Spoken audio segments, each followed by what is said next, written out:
पराशरम् आरुह्य कविता शाखां वन्दे वाल्मीकिकोकिलम्। निगमकल्पतरोर्गलितं फलं शुकमुखादमृतद्रवसंयुतं पिबत भागवतं रसमालयं मुहुरहो रसिका भुवि भावुकाः। तृणादपि सुनीचेन तरोरपि सहिष्णुना अमानिना मानदेन कीर्तनीय सदा हरि। नारायणाखिल गुरो भगवन्नमस्ते शिवाय नमः शिवलिंगाय नमः। तन्मे मनः शिवसंकल्पमस्तु सर्वे भवन्तु सुखिनः। श्रीराम जय राम जय जय राम।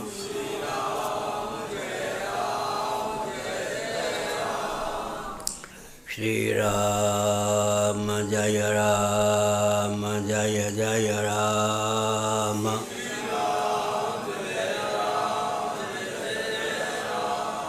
श्रीराम जय राम जय जय राम।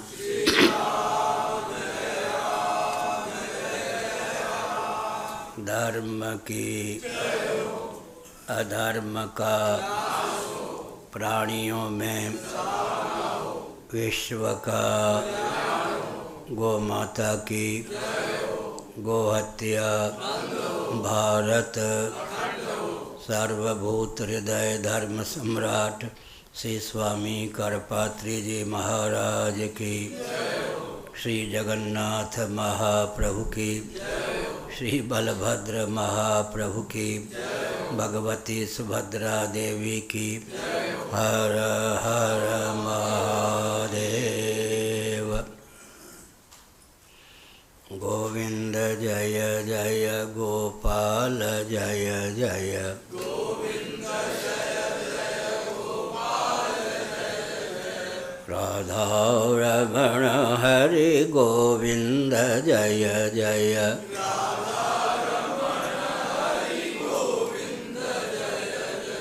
श्री कृष्ण गोविंद हरे मुरारे।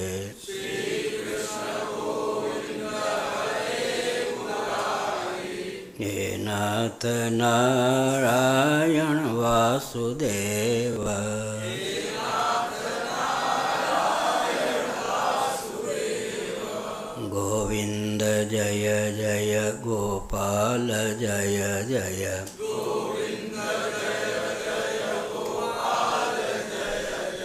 राधा रमण हरि गोविंद जय जय।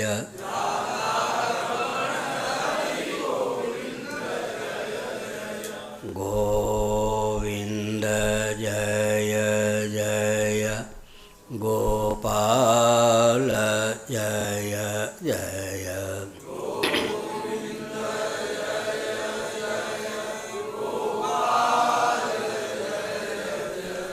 राधा रमण हरि गोविंद जय जय।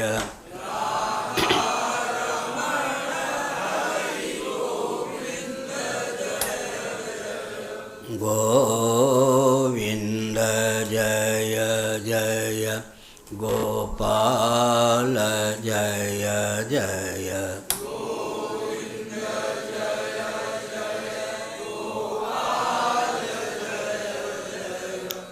राधा रमण हरि गोविंद जय जय।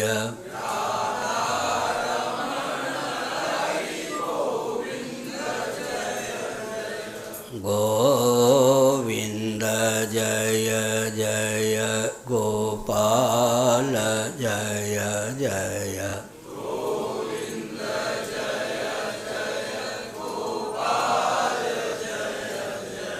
राधा रमण हरि गोविंद जय जय।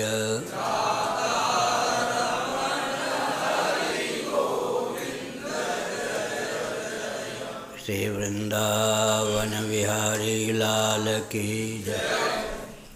होने वाले के वस्त्र वस्त्र हैं या नहीं।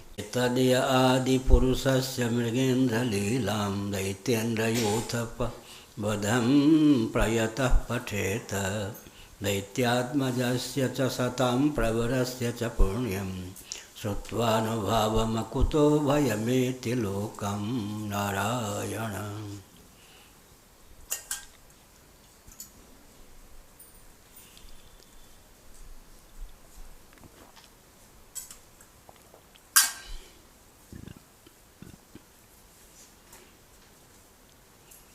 फलश्रुति है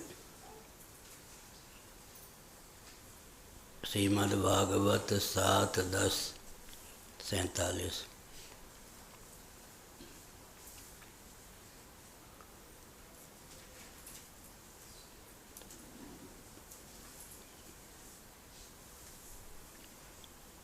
जो परम पुरुष परमात्मा की सिंह लीला सेनापतियों के सहित हिरण्यकश्यपु के वध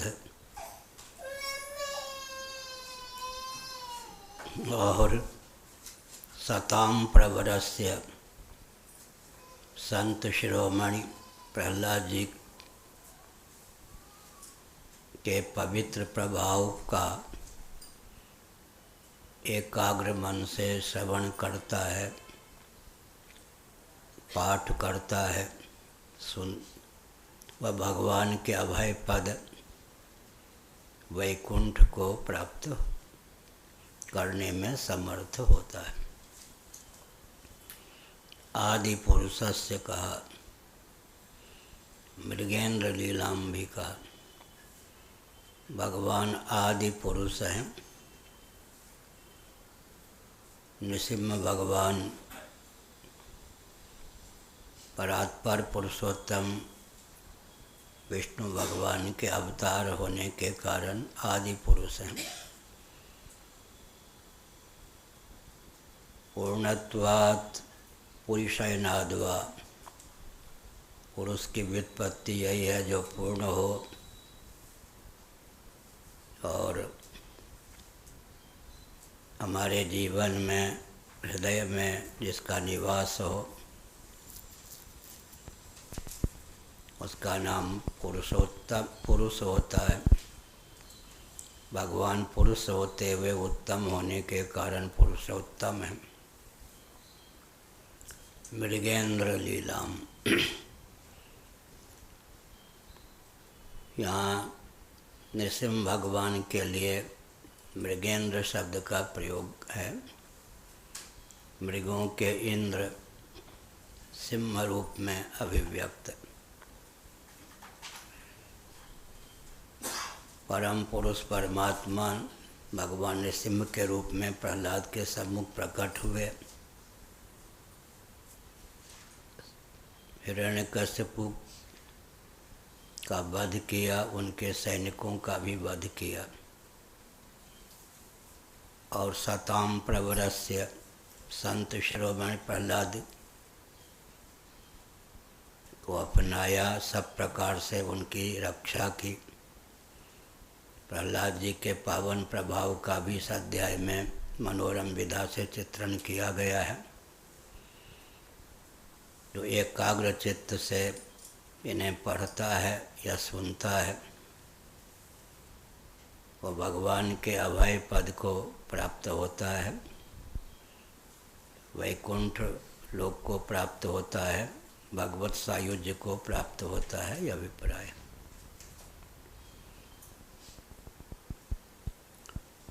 अकुतो भयम, अभय पद। सनातन सिद्धांत की यह विशेषता है। हमारे भगवान जगत बनाते हैं, जगत बनते भी हैं। जगत के अभिन्न निमित्तोपादान कारण हैं। समय समय पर वे श्री राम कृष्ण आदि विविध रूपों में अवतार भी लेते हैं। हमने कई बार यह तथ्य अभिव्यक्त किया कि नैयायिकों ने भी ईश्वर का अस्तित्व स्वीकार किया है, वैशेषिकों ने भी ईश्वर का अस्तित्व स्वीकार किया है, शेश्वर सांख्यवादी योगियों ने भी ईश्वर का अस्तित्व स्वीकार किया है। दयानंद स्वामी जी ने ईश्वर का अस्तित्व स्वीकार किया। बाइबल कुरान की सीमा में भी ईश्वर का अस्तित्व स्वीकृत है। लेकिन जिनका ईश्वर जगत बनाता है, बनता नहीं, जगत का अभिन्न निमित्तोपादान कारण नहीं, उनका ईश्वर साक्षात अवतार ले सकता नहीं। सामान्य नियम यही है कि उनका ईश्वर सगुण निराकार होता है। यदि कोई खुदा को आकृति सहित मानते हैं और जगत बनाने वाला ही मानते हैं तो वहाँ दर्शन का सांकर्य सिद्ध होता है। वैशेषिकों का ईश्वर सगुण निराकार, नैयायिकों का ईश्वर सगुण निराकार, शेश्वर सांख्यवादी योगियों का ईश्वर सगुण निराकार, आर्य समाजी सज्जनों का ईश्वर सगुण निराकार। इसका अर्थ क्या हुआ? जिनका ईश्वर जगत बनाता है, जगत बनता नहीं, वो सगुण निराकार ही दार्शनिक धरातल पर सिद्ध होता है। हम भगवान को जगत बनाने वाला, बनने वाला दोनों रूपों में स्वीकार करते हैं। तदैक्षत सईक्षांचक्रे सो कामयत बहुश्याम प्रजायया सर्वं खलिदं ब्रह्म आत्मैवेदं सर्वं ब्रह्मैवेदं सर्वं। इन वचनों के अनुसार हमारे भगवान जगत बनाते भी हैं, जगत बनते भी हैं। हमारे भगवान कहने का अभिप्राय क्या है? वेदादि शास्त्र सम्मत हमारी मान्यता के अनुसार जो भगवान, वो हमारे भगवान वस्तु शक्ति ज्ञान की अपेक्षा नहीं रखते। अजामिल का उपाख्यान श्रीमद् भागवत में सन्निहित है। श्रीधर स्वामी जी ने टीका में इस तथ्य को अभिव्यक्त किया, वस्तु शक्ति ज्ञान की अपेक्षा नहीं रखती। अग्नि को अग्नि समझकर कोई छू ले तो जले बिना न रहे, अग्नि को अग्नि न समझकर कोई छू ले तो जले बिना न रहे। अमृत को अमृत समझकर कोई पी ले तो अमर हुए बिना न रहे, अमृत को अमृत न समझकर कोई पी ले तो अमर हुए बिना न रहे। क्योंकि वस्तु शक्ति ज्ञान की अपेक्षा नहीं रखती। भगवान नाम के महत्व को समझकर कोई भगवान नाम का स्मरण या संकीर्तन करे तो तरे बिना न रहे।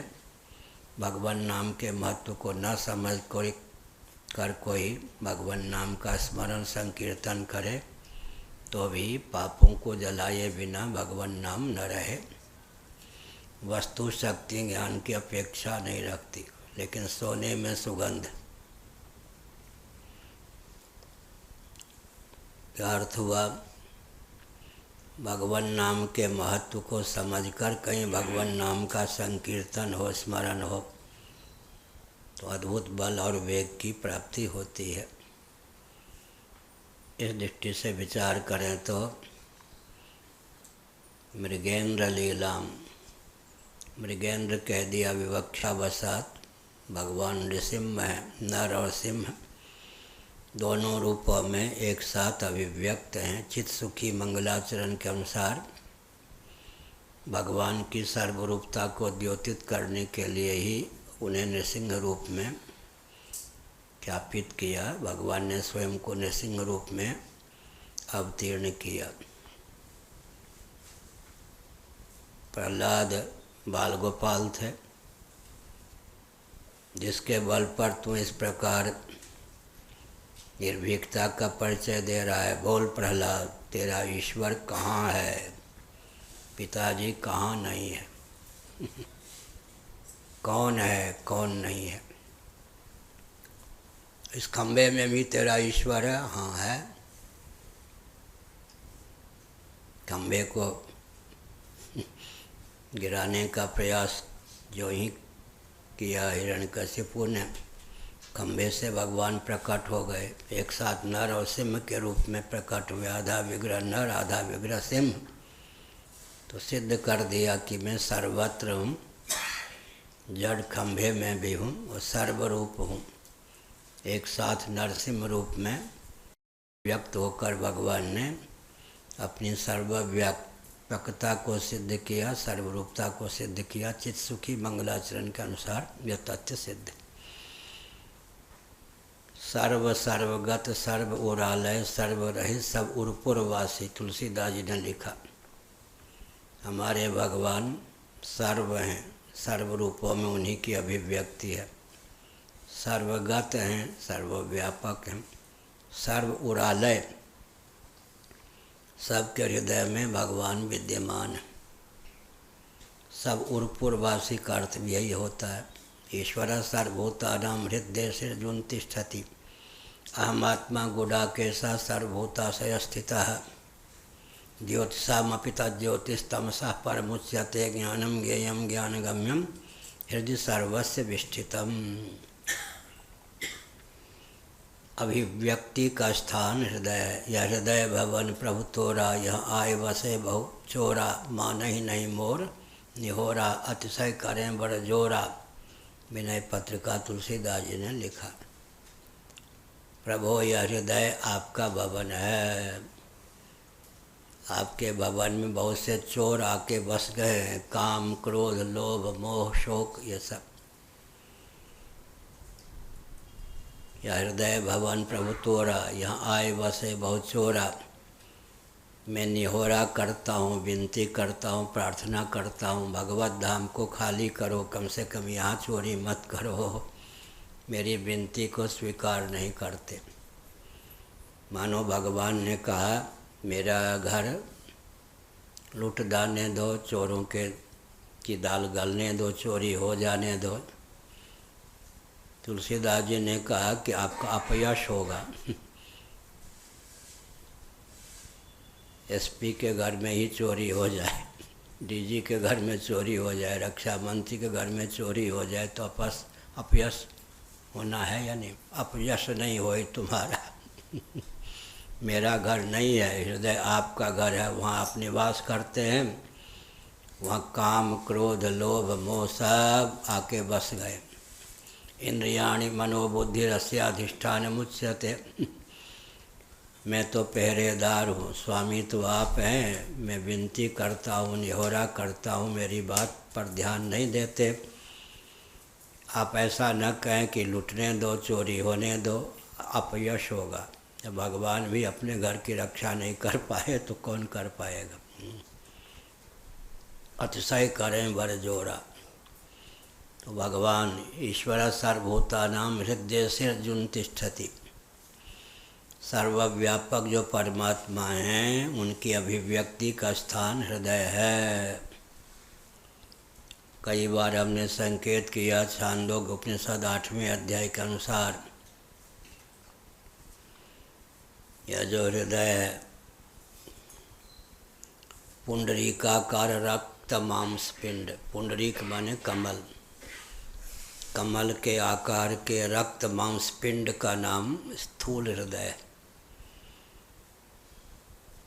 उसके अंदर जो सुशिर छिद्र अवकाशप्रद आकाश है, उसमें विलक्षणता है कि वह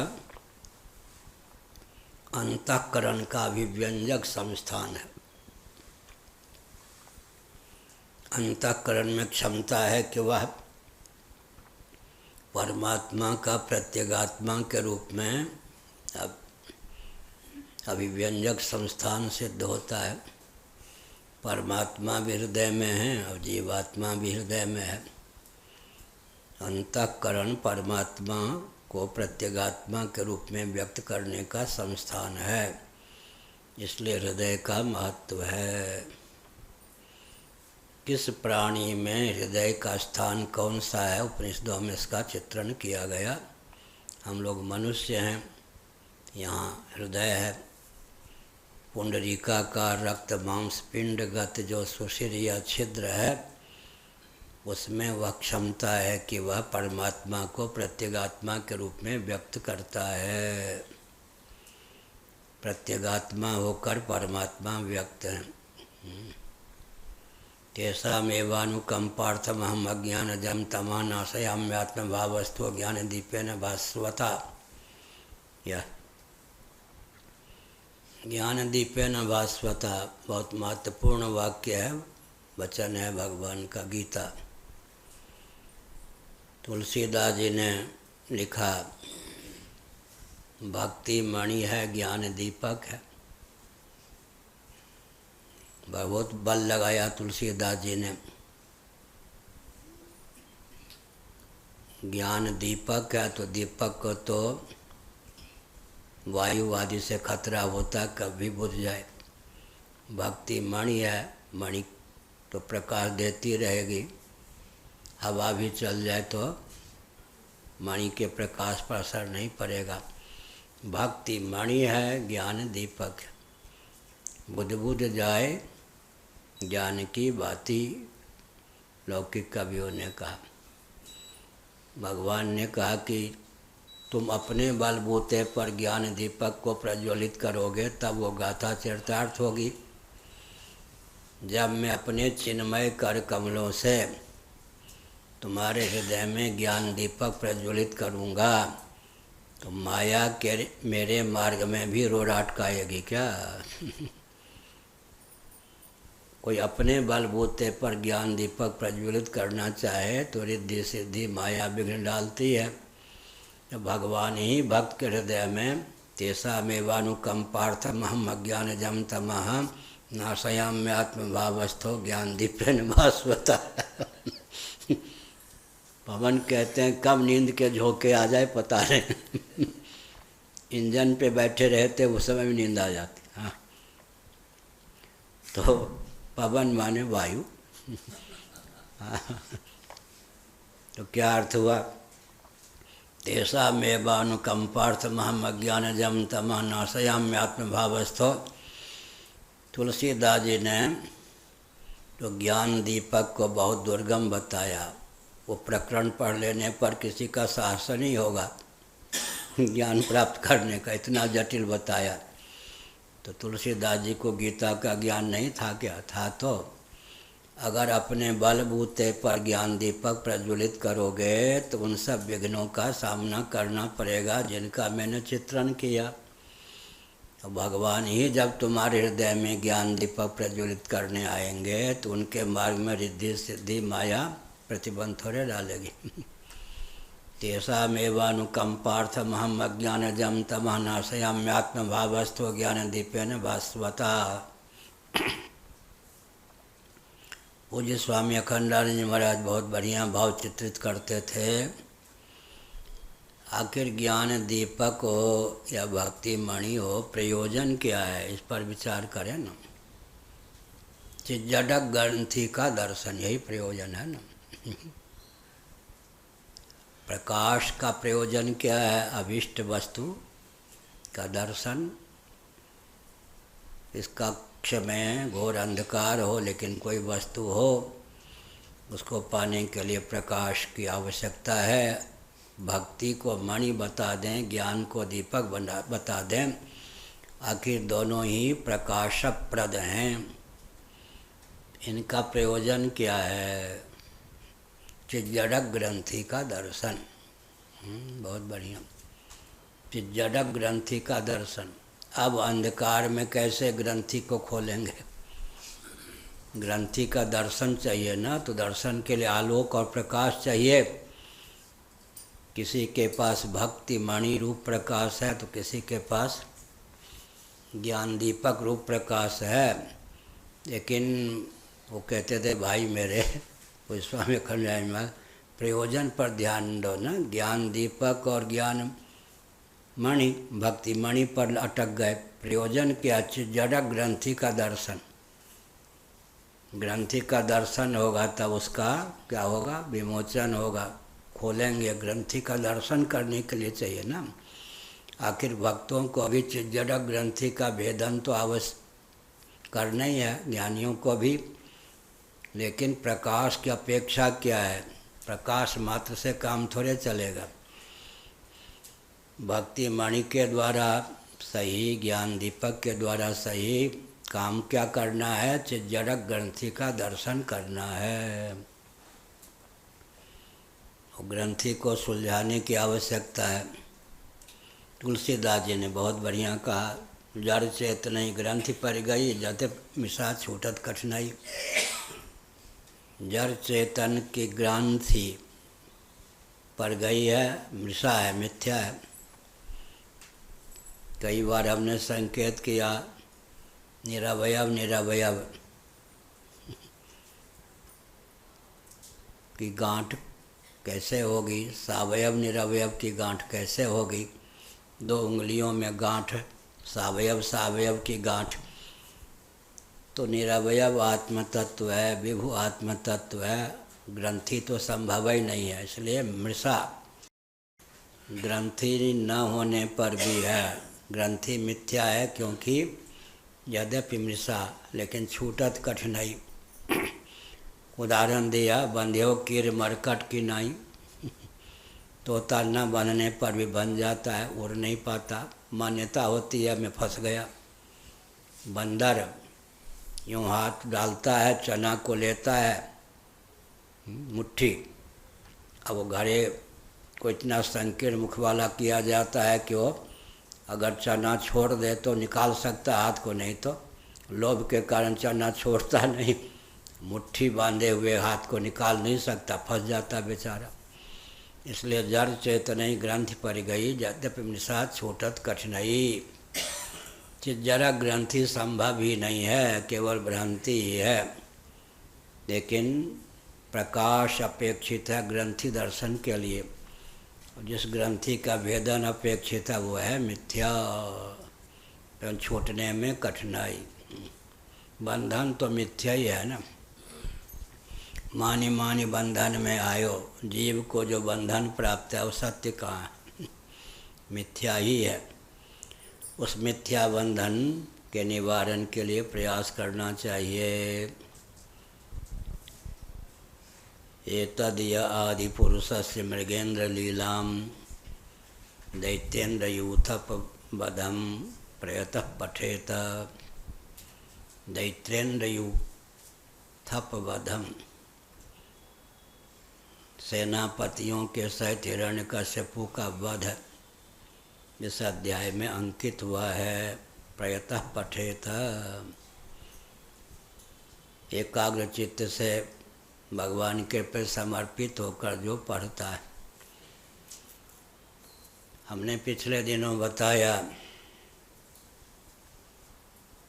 ब्रह्मा जी, उषा जी, त्वष्टा जी, अर्यमा जी, महाभारत के अनुसार ये 4 जो हैं निशस्त्रीकरण के पक्षधर न होने पर भी अस्त्र शस्त्र धारण नहीं करते। ब्रह्मा जी, पूषा जी, त्वष्टा जी, अर्यमा जी, महाभारत। कभी कभी कहीं कहीं इनकी प्रतिमा प्रतिष्ठित है, जैसे पुष्कर आदि में ब्रह्मा जी। जो देवी देवता सनातन धर्मियों के अस्त्र शस्त्र धारण नहीं करते, ब्रह्मा जी, पूषा जी, त्वष्टा जी, अर्यमा जी, ये सब पुरुष हैं। संस्कृत में देवता शब्द भी स्त्रीलिंग है। ब्रह्मा जी, पूषा जी, त्वष्टा जी, अर्यमा जी ये अस्त्र शस्त्र धारण नहीं करते। कभी कभी कहीं कहीं इनका पूजन होता है।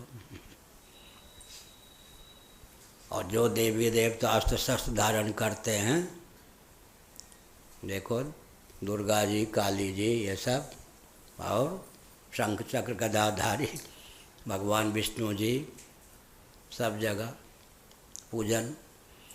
इसका मतलब क्या होता है? किसी भी तथ्य का अतिरेक नहीं होना चाहिए। अति सर्वत्र वर्जयेत। श्री चैतन्य महाप्रभु को नमस्कार। सर्वथा निर्दोष जीवन। विद्या, तप और कीर्तन तीनों का सन्निवेश चैतन्य महाप्रभु में था। वर्णाश्रम के प्रति आस्थान्वित चैतन्य महाप्रभु थे। निंदा में तात्पर्य नहीं, आज तो कल तो कहीं भी हो, अल्लाह राज्यपाल हो या कोई हो फजीहत कर देते लोग। गौड़ी संप्रदाय वाले सुन लें, मैं शंकराचार्य के पद पर प्रतिष्ठित हूँ। नित्य ही क्या तृणादपि सुनिचैन, किनकी रचना है? चैतन्य महाप्रभु। उनका बनाया हुआ श्लोक में नित्य ही पाठ करता हूँ मंगलाचरण में।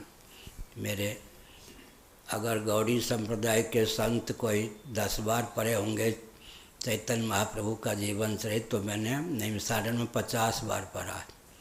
प्रभुदत्त ब्रह्मचारी जी के चैतन्य चरितावली को कम से कम 50 बार हमने पढ़ा होगा। तो विद्या, तप और कीर्तन, वर्णाश्रम के प्रति आस्था, इन सब से समन्वित चैतन्य महाप्रभु का जीवन था। कीर्तन के नाम पर क्या हुआ? विद्या का उस संप्रदाय में प्रायः विलोप हो गया।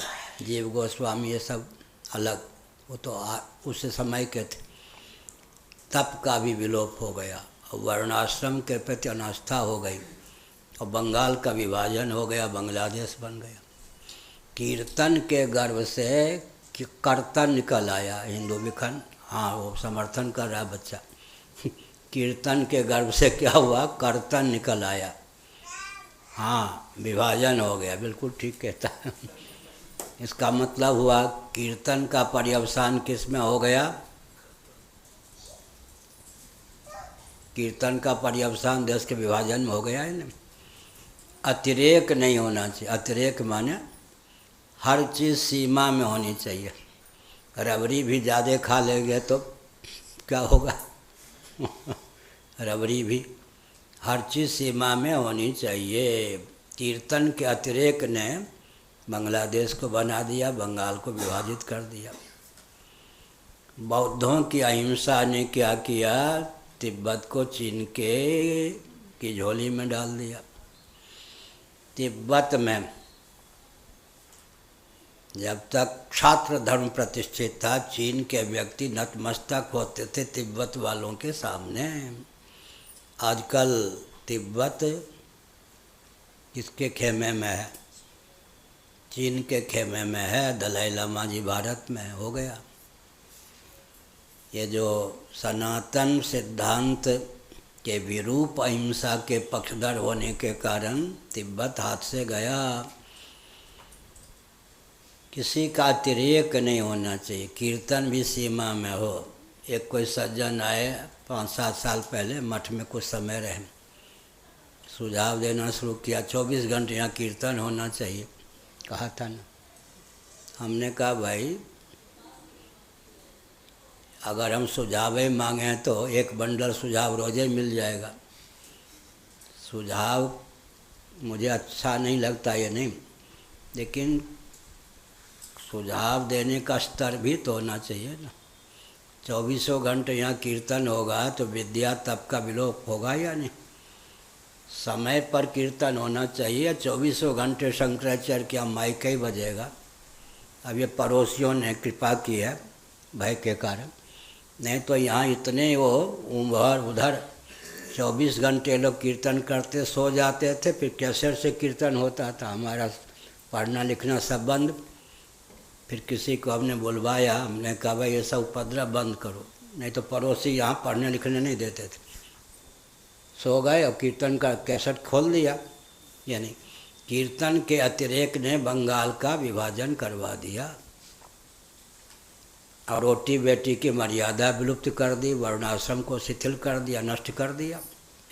अहिंसा के अतिरेक ने क्या कर दिया, तिब्बत को चीन के झोली में डाल दिया। इसलिए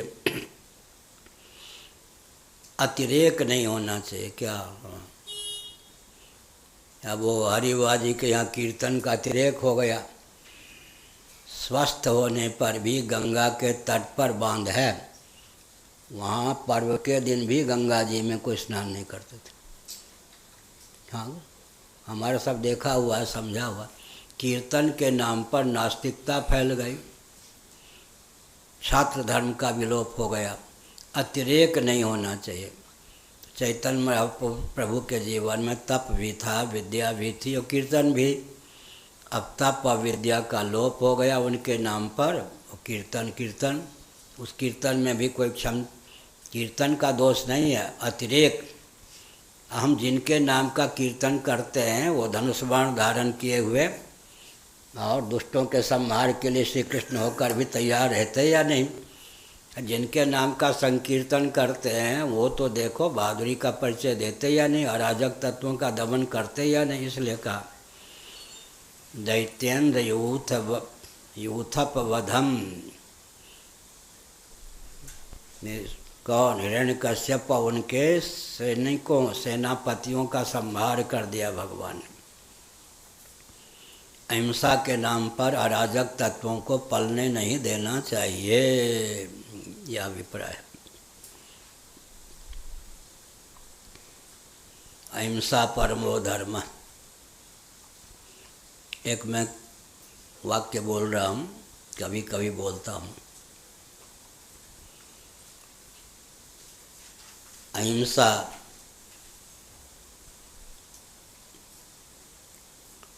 सत्य, अस्तेय, ब्रह्मचारी, अपरिग्रह, ये 5 यम है योग दर्शन के अनुसार और विष्णु पुराण के अनुसार। यम और नियम राजक रेखा बहुत विचित्र है, क्योंकि नियम में भी नि उपसर्ग है, बाकी तो यम ही है। यम नियम कितने हों, विभाजक रेखा बहुत कठिन है। लेकिन योग दर्शन में 5 यम 5 नियम दिए गए और विष्णु पुराण में भी 5 यम 5 नियम। 5 कर्मेंद्री 5 ज्ञानेंद्री को संयत रखने के लिए 5 नियम 5 यम हैं, हमने अपने ग्रंथों में लिखा है। कभी प्रसंग आने पर हमने संकेत किया यम नियम। अब पूर्ण अहिंसा, पूर्ण सत्य, पूर्ण अस्तेय, पूर्ण ब्रह्मचर्य, पूर्ण अपरिग्रह को जैनों ने अपने जीवन में ढालने का प्रयास किया, लेकिन वर्णाश्रम को छोड़ दिया।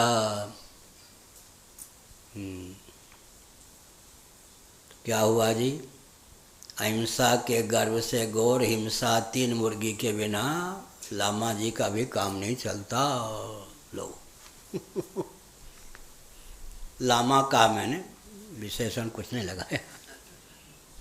सत्य के गर्भ से मिथ्या भाषण की पराकाष्ठा।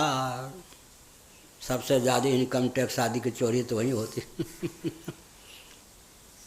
अस्तेय के गर्भ से चौर्य की पराकाष्ठा, सत्य के गर्भ से मिथ्या भाषण की पराकाष्ठा, ब्रह्मचर्य के गर्भ से व्यभिचार की पराकाष्ठा, अपरिग्रह के गर्भ से परिग्रह की पराकाष्ठा।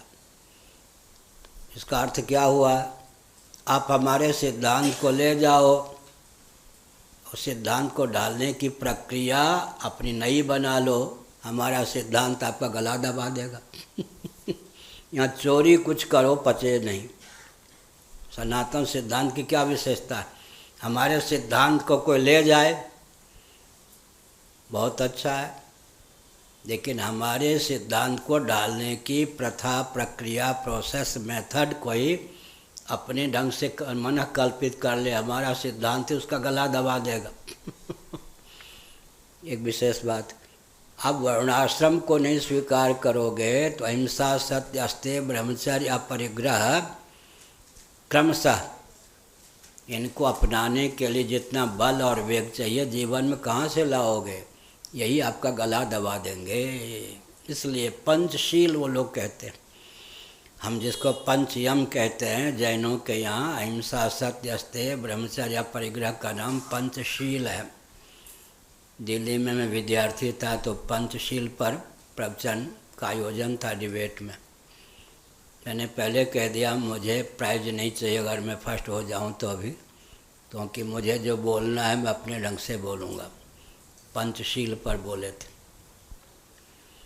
हमने क्या संकेत किया, ये जो पंच यम है आप ले जाइए, उर्दू में कहें तो बेशक आप ले जाइए, लेकिन आपको ये पंच यम ही क्या करेंगे, धराशायी कर देंगे।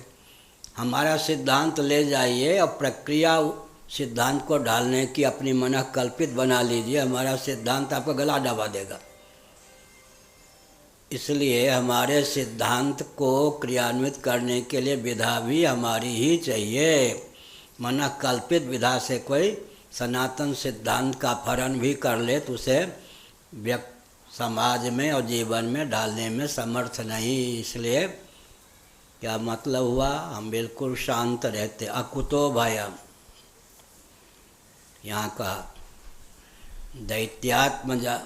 दैत्येंद्र यूथप वधम, वध की लीला।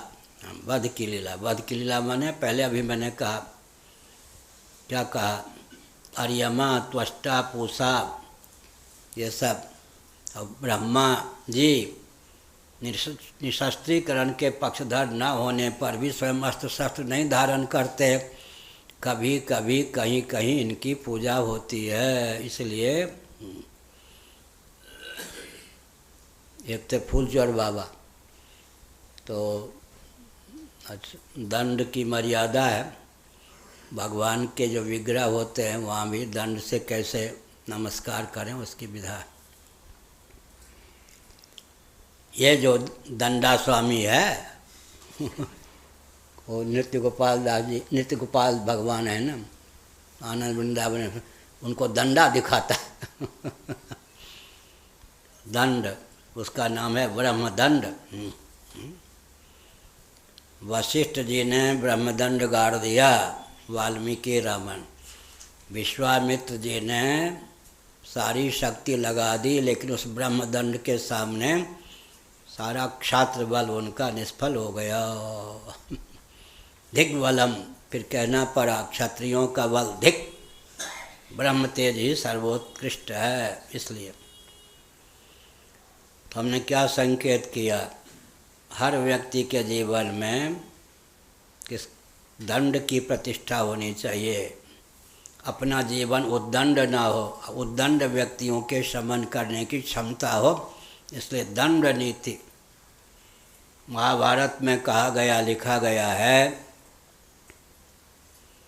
अगर शासक भी दंड नीति को छोड़ दे, सन्यासियों को भी उनके मन के अनुसार चलने के लिए छूट दे दे, सन्यासी भी उपद्रवी हो जाएंगे इसलिए शासक का दंड, हमारे पूज्य गुरुदेव कहते थे क्या, बनिया को नरम, बहू को शरम, शासन को गरम बनिया को नरम, बनिया वो है ना, एक कानपुर में कौन, अग्रवाल, क्षत्रियों जैसा स्वभाव है तो व्यापार चलते ही नहीं, सबसे भिड़ जाता, सबसे शास्त्रार्थ ही करने लगता है, अब नहीं आता मेरे पास अग्रवाल, इसलिए धन की कमी रहती है। बनिया को नरम, बहू को शरम, और बाल बिखेरे हुए प्रचंड धुंधकारनी जैसे, वो कोई शोभा है? क्यों? एक साहित्य का है, निरावरण रस जो है रसाभास हो जाता है। दही है, दूध है, ये सब रस हैं यानी मक्खन, इनको ढक के रखते हैं, जब इनका सेवन करना होता है तभी निरावरण ये होते हैं। नहीं तो हमारे पूज्य गुरुदेव का वाक्य है, निरावरण रस रसाभास हो जाता है। तो रसिक लोग वही होते हैं आजकल, निरावरण रस रसाभास हो जाता है। इसलिए क्या है, गोरस इत्यादि को ढक के रखा जाता है, उचित समय पर ही उनका सेवन होते समय निरावरण होता है। यहाँ पर कहा गया दैत्येंद्र यूथप वधम, आतंकवादी अराजक तत्वों को संयत रखने की क्षमता शासन तंत्र में होनी चाहिए। और कहीं विपरीत हो जाए, सज्जनों को दंड देने के लिए दुर्जनों को अभय प्रदान करने के लिए अगर शासक अपनी दंड नीति का उपयोग करे, यहाँ उत्तर प्रदेश में, बिहार में ऐसे ऐसे मुख्यमंत्री हुए, नाम नहीं लूँगा, सज्जनों को दंड देने के लिए, उत्पीड़ित करने के लिए, दुर्जनों को अभयदान देने के लिए दंड का प्रयोग किया, रसातल में पहुंचा दिया दोनों प्रांतों को। वो तो स्वयं मरने के बाद, मर गए तो कहाँ गए और मरेंगे तो कहाँ जाएंगे, वो बात दूसरी। एक एक शासक अपने शासन काल में इतना गलत काम कर जाता है कि उसे नहीं मालूम कि मरने के बाद क्या होगा। अधिक मैं संकेत नहीं करूँगा, तो हमने एक संकेत किया, इसलिए दैत्येंद्र यूथपवधम, हिरण्यकश्यपु और उनके जितने सैनिक थे सबको भगवान शिव ने मार डाला। इसलिए अराजक तत्वों का दमन होना चाहिए। अराजक तत्व अगर पनप गए, कोई मर्यादा शेष नहीं रहने देंगे। प्रहलाद, प्रथम सत्याग्रही प्रहलाद, हमने कई बार प्रहलाद का यशोगान करते हुए कहा, संबंध का निर्वाह जहाँ तक बन सके करना चाहिए, लेकिन संबंध के नाम पर सिद्धांत का त्याग नहीं करना चाहिए।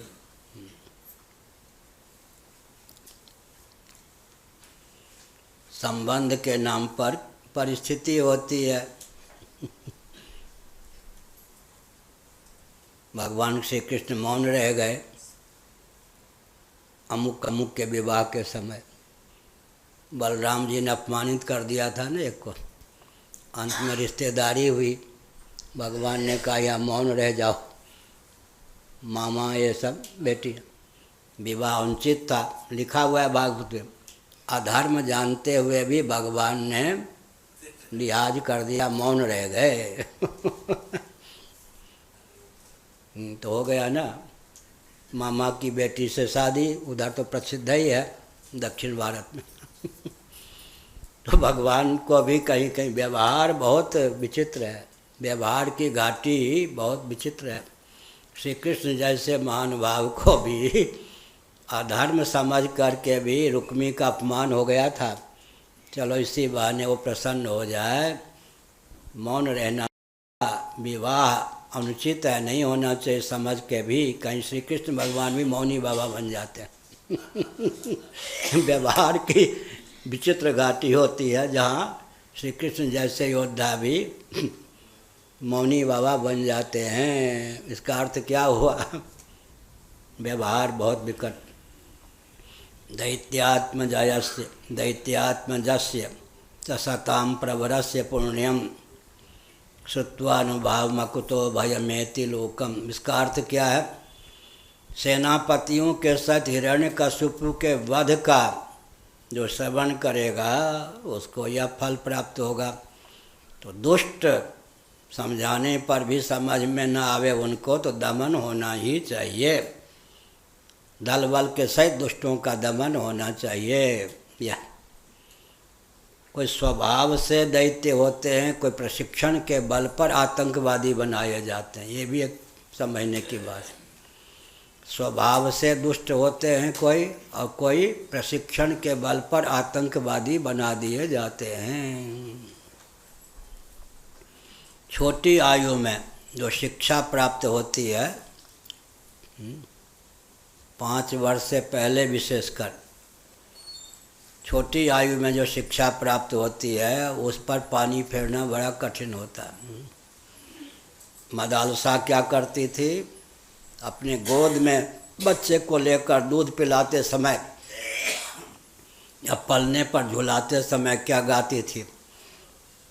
शुद्धोसि बुद्धोसि निरंजनोसि संसार माया परिवर्जितोसि।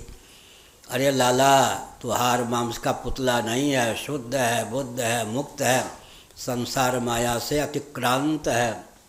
पलने पर ही बच्चे को जीवन मुक्त बना देती थी।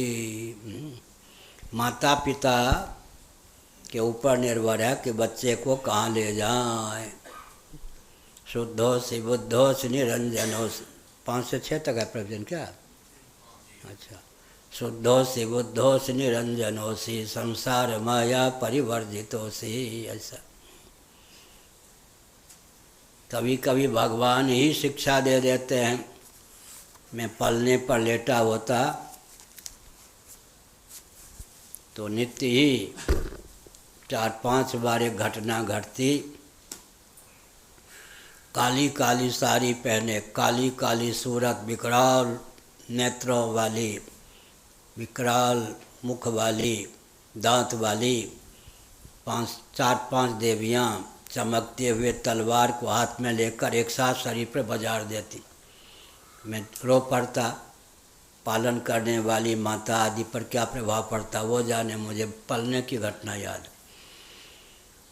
एक दिन पलने पर ही बोध हुआ। कौन सी भाषा में बोध हुआ? बोध हुआ वो मुझे याद है।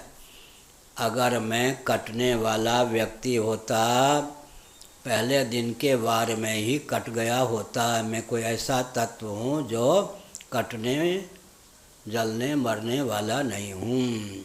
इस बोध के बाद फिर वो घटना नहीं घटी। तो भगवान ने पलने पर ही तुम मृत्युंजय हो, इस बोध को देने के लिए वो घटना घटाई। और जब ये बोध प्राप्त हो गया उसके बाद फिर एक बार छोटी 10 साल की आयु रही होगी, घर से बाहर लाकर तुलसी के पास लेटा दिया गया कि अब तक की हालत थी। माताएं रोती हुई परिक्रमा करती, अंतिम दर्शन कर लो, इतने दिन के लिए आए थे, शरीर छोड़ने जा रहे। यह इतने में मेरे हृदय में बोध उत्पन्न हुआ, मैं मरने वाला नहीं। सबके सामने उठ के बैठ गया एकाएक, सब डर गए। मरणासन स्थिति में जो था, एक क्षण में उठ के लेटे हुए बैठ गया। सबको बड़ा, सब भागे दूर से। तो वो मरणासन मृत्यु की घटना के समय भी भगवान को ये बोध पुनः देना था, मैं मरने वाला कोई तत्व नहीं हूँ। इसका मतलब क्या हुआ? विपत्ति जो आती है, प्रतिकूल परिस्थिति आती है, वो कोई बोध देने के लिए आती। उस समय विवेक अगर डमाडोल ना हो, यह जो विपरीत परिस्थिति आई है या कोई शिक्षा लेकर आई है, कोई ज्ञान देने के लिए आई है, उस ज्ञान को ले लें, परखने की क्षमता हो, वो परिस्थिति चली जाती है। जो उस समय धैर्य को छोड़ बैठता है, विक्षिप्त हो जाता है, पागल हो जाता है, अपने आप से बाहर हो जाता है। इसलिए हमने संकेत किया, कोई भी घटना घटती है तो भगवान के नियंत्रण के बाहर थोड़े होती है। वो जो घटना होती है, पूरे भागवत का सारांश क्या है, एकादश स्कंद का भी सारांश क्या है?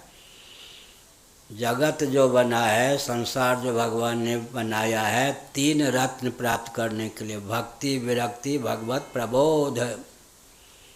भगवान की भक्ति, भगवत तत्व का बोध, और विरक्ति माने वैराग्य। पूरे संसार में 3 ही रत्न हैं। जिन्होंने तीनों रत्न प्राप्त कर लिया, उनका जीवन सार्थक। नहीं किया तो अरबों बार फिर जन्म ले सकते हैं। भक्ति, विरक्ति, भगवत प्रबोध। उदाहरण बहुत बढ़िया दिया गया भागवत में। अभीष्ट भोजन किसी को मिल जाए तो प्रतिग्रास में, प्रत्येक कौर में 3 फलों की प्राप्ति होती है। क्षुण्य वृत्ति, तुष्टि पुष्टि क्षुण्य वृत्ति, भूख की निवृत्ति होती है। देहेंद्रिय प्राणांतःकरण में बल का संचार होता है। अंतिम फल है तृप्ति, भोजन करी तृप्ति लागी। अभीष्ट भोजन मिल जाने पर 3 फलों की एक कालावच्छेदेन प्राप्ति होती है हर प्रत्येक ग्रास में।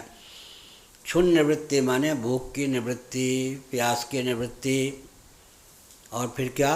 देहेंद्रिय प्राणांतःकरण में पुष्टि का संसार, अंत में तृप्ति। अब बंगाली हो, कोई बिहारी हो, कोई भात न मिले, दक्षिण वाला हो तो पेट तो भर जाएगा, अंत में क्या होगा? तृप्ति नहीं होगी। एक संत थे ऋषिकेश में, बिहार के थे। उन्होंने एक दिन कहा देखो, एक साल में एक बार भी भात मिलता है नहीं मिलता है, भूख की निवृत्ति तो रोटी से हो जाती है, तृप्ति नहीं होती। इसीलिए हमने कहा अभिमत भोजन मिले तो 3 फलों की प्राप्ति एक कालावच्छेदन प्रत्येक ग्रास में होती है। क्या? क्षुण्ण निवृत्ति, भूख की निवृत्ति, प्यास की निवृत्ति और देहेंद्रीय प्राणांतःकरण की पुष्टि और तृप्ति। ऐसे ही शास्त्र सम्मत मार्ग पर चलेंगे तो 3 फलों की प्राप्ति पृथक से प्रयास न करके एक साथ मिलेगी होगी। क्या है वो? भक्ति, विरक्ति, भगवत प्रबोध। अनात्म वस्तुओं के प्रति वैराग्य होगा, भगवान के प्रति अनुराग होगा, भगवत तत्व आत्म तत्व का विज्ञान परिपुष्ट होता जाएगा।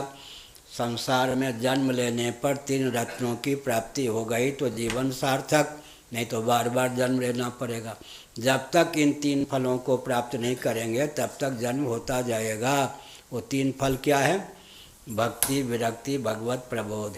श्री राम जय राम, जय जय राम। श्री राम जय राम, जय जय राम।